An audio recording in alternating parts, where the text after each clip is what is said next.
Hi there, senior citizens and others interested in science. Today is the second video in the Human Microbiome series, and this video will focus on the human intestinal microbiome, or microflora. If you like this video, please click the like button and share it. And don't forget to subscribe and click the bell to be informed of future videos in the Science and Other Stuff for Senior Citizens series. If you have any questions or comments, please leave them in the comment section.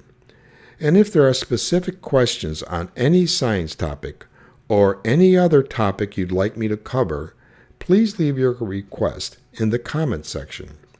Please support this channel by subscribing. The human body is host to around 100 trillion microbes. They outnumber the human cells in the body about 10 to 1. The largest population of microbes reside in the intestines. These are called the intestinal or gut microflora. These beneficial microbial cells and their genetic material live with humans from birth. This relationship is vital to human health. The microbes in the intestines amount to around 4 pounds of biomass. Each individual has a unique mix of species. The microflora consists of bacteria and other microorganisms that live in the intestines, and their primary function is to help digest food. Essential vitamins such as biotin and vitamin K are made by the intestinal microflora because human cells are not able to synthesize these molecules. This slide presents some terms that will be used throughout this presentation. Metabolism is the process that occurs within a cell involving a set of chemical reactions that modifies a specific molecule into a specific product required to maintain the living state of a cell or an organism. Enzymes are special metabolic proteins that speed up chemical reactions and also participate in the process of modifying a specific molecule into a specific product required for life. Digestion, as many of you know, is the process by which your body turns food you eat into nutrients it uses for energy, growth, and cellular repair. The digestive tract starts at your mouth and ends at your anus. What are some functions of the intestinal microflora? It helps the body to digest certain foods that the stomach and small intestines have not been able to digest.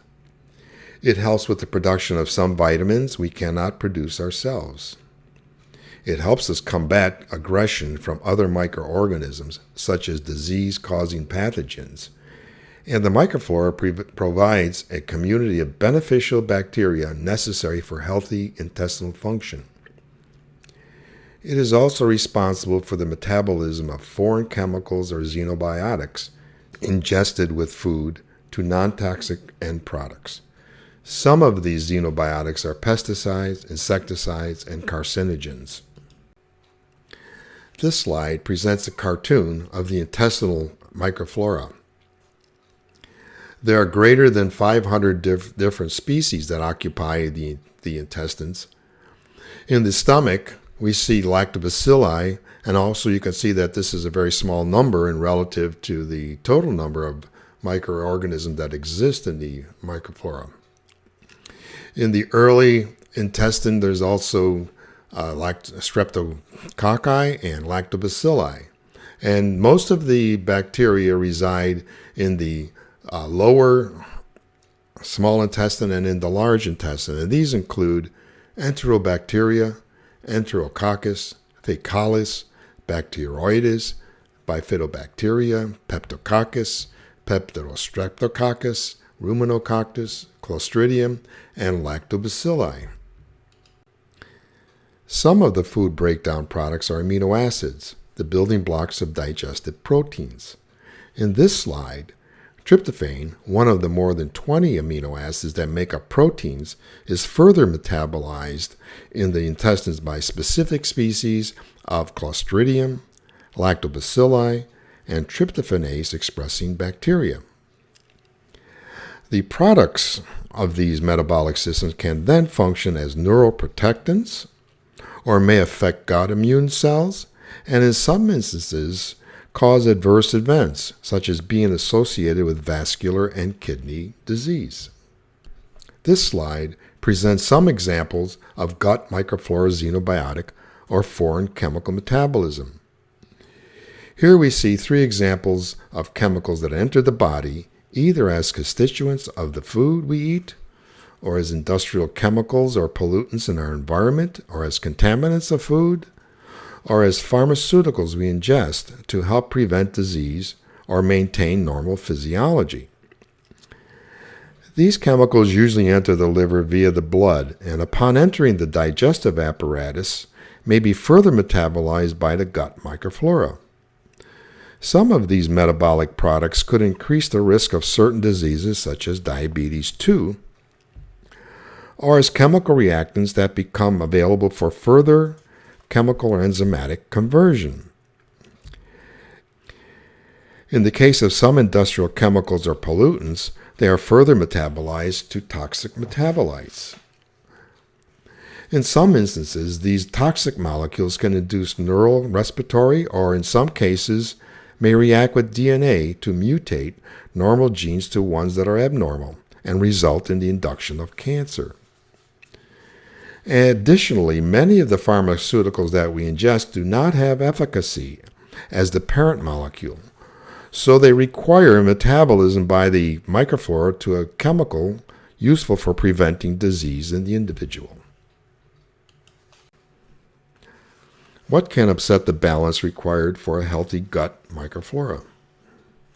Certain drugs, such as some steroids, prednisone, metformin, some antidepressants, omeprazole, and certainly other chemicals not indicated in this slide.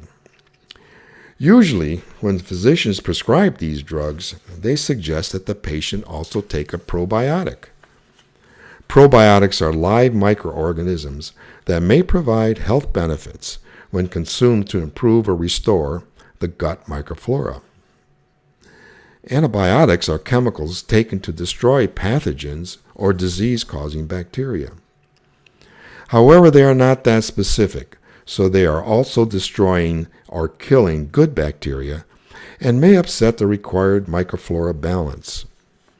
Probiotics are also thought to be useful in replacing the normal microflora balance under these circumstances. As we have seen and we will see, diet also can upset the microflora balance, as well as stress and parasites. There are other causes of microflora imbalance that are not depicted in this slide. In this slide, I show how high-fat diets impact the intestinal microflora. These modifications are thought to promote the development of obesity and associated chronic diseases such as diabetes type 2. The amount and types of dietary fats affect the spectrum of bile acids formed in the liver that then influence the intestinal microflora. It is thought that the elevated intestinal bile acid concentrations trigger a colitis in genetically susceptible individuals. What are the consequences of microflora imbalance? Some of the consequences are digestive issues like bloating, gas, and diarrhea. Food allergies or sensitivities can also occur. The imbalance has an effect on anxiety, depression, mood swings, and irritability, as well as skin problems such as eczema and rosacea. We've already seen that alteration in diet can affect diabetes, which is a function of altered microflora, as well as autoimmune disease, frequent infections, and poor memory and concentration. This slide shows some diseases linked to intestinal microflora imbalance, and they include reflux, inflammatory bowel disease, irritable bowel disease, autism, Parkinson's, and others. Research on the human microbiome and the effect of a variety of environmental factors on the intestinal microflora is a hot topic in the research community. So there's continued research in the area of neural disease, in gut diseases, obesity, nutrient absorption, energy metabolism, and the effects like diabetes and others. Please don't forget to like this video and subscribe to support this channel. Bye now.